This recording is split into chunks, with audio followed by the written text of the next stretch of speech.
Africa Content TV. ẹn tí o bá fẹ́ wàhálà mi ó fi àwọn àfa wa lọ́rùn lẹ̀ fi ṣé Ibrahim lọ́rùn lẹ̀ ẹ má ṣe nǹkan mi lọ ẹ pè wá sí ìfẹ́ bá mọ̀ kó kù lára wa wọ́n láyà dáhùn mo fi Al-Qur'ani búra mo fi ijọ́ tí mo lè lọ́wọ́ sùn búra sí mo lè di alùsùn wàláhì ọlọ́run ní káàbọ̀ ọlọ́run tí gbogbo tí n bá yẹ ṣe ìdí mi sí wa tí n bá yẹ ní toast mi dáadáa kò sí tí yẹn lè ṣe táwọn àmì sórí ibú téèyàn mi sórí ibú ní kò fi lè sórí rẹ àmọ́ ẹ̀ mọ́ sùúrù wádìí ẹ̀ ń gbọ́dọ̀ kalẹ̀ fún abẹ́fẹ́ yìí lè dá wa ọlọ́run tó dá wa gan ń bá a sọ̀rọ̀ pẹ̀lẹ́ mo ní ọ́bì kan lára mi kí sọ fún yín tí bá ṣe tí ò dá ní kékeré mi tí bá nínú mi náà pé olórí kúkú ni bàbá náà bá wọn tí mo mọ̀ pé ó yẹ kó sọ fún mi lẹ́nu níwà lọ ṣe ètò wa post or star níwà lọ ṣe tó gúgàn mo lè ṣe tí ò dá nítorí pé mo fẹ́ takò ẹ kẹ́ lè mọ̀ ẹ mọ̀ bí àmì tí wàá lè tutù yín lọ sẹ́mọ̀ ẹ mọ̀ nínú màá kà máa lọ ìgbọ̀rì dìrù mo fọlọ́ bùrọ̀ sí ìdí bẹ́ẹ̀ sàwọn ẹlẹ́kùn ọba adébóyè ẹgbẹ́ tí a wọ́n á kí yín ni èrò á kí yín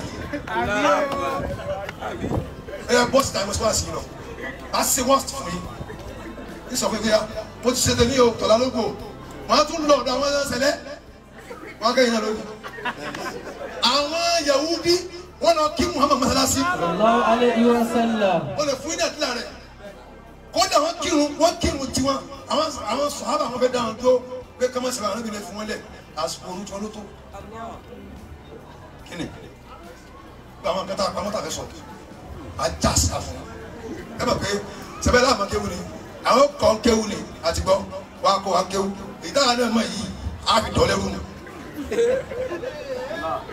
ẹ máa dé ká máa tú ẹ máa dé kílódé ẹ máa dé ká máa tú ẹ wà ní kẹ́ ẹ sèpá kò wàhálà ẹ ní débi tẹ̀ lọ ẹni ẹ á sọ fún yín pé ẹ̀yin lẹ fà á pé ẹ sọ fún wa pé àjẹ́ nǹkan ọlọ́run ìwé lérè pé gbàgbá wí fún wa bó náà ṣe wí. ní jọ̀hún ní gbogbo ní Kòròdú mẹ́ẹ̀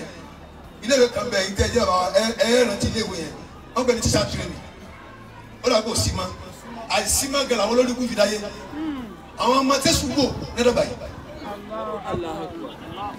kábẹ́ ti alùsùn náà gidi ṣe ń túwèé fún yín ẹ̀dọ̀dọ̀ sí ìmọ̀ràn ẹ̀lẹ́à alùsùn náà gidi tí ń ṣètò ọlọ́run gangan àmọ́ kò ní kí ẹ̀jẹ̀ yín kó tó bá yín sọ. sí ìmọ̀ràn ẹ̀lẹ́à mufti gbogbo alùsùn náà lẹ́yìn bá òun lù ẹ ti dáná mi o máa wò mí kó sẹ́wọ̀n mi lèmi náà wù ọ́ o ti sin òkú báyìí o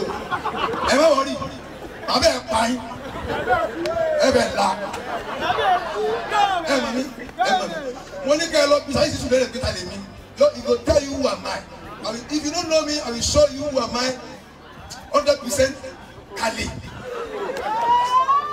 ẹ má rẹ́ ní ti ẹ kúkú ma ẹ̀yin ní gbàlẹ̀ àwọn ọmọ yìí wọ́n mú wọn wọ́n ní yẹ́wọ́ kì í mọ̀ ẹnìkan tó bẹ́ẹ̀ mbàdàn àbá ń gbẹ̀yà eléríire ni ẹ bá mi títí kọ́ àwọn kéwù nísìn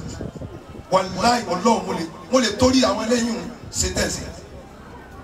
mo fi ọlọ́run búra kí ni ilé ṣe sẹ́yìn àwọn aráàlú wọn nà mí ni àwọn ẹ̀ mọ way of approaching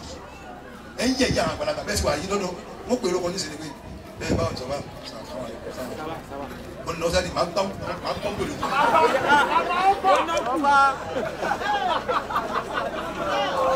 ẹ fẹ́ ràn ara yín là ń sọ ẹ má jẹ́ kí ìfẹ́ kò lẹ́mìí síra yín dábàá ti síbẹ̀ mọ́ ikú pọ̀ o ẹ jẹ́ àfẹ́ ràn ara wa.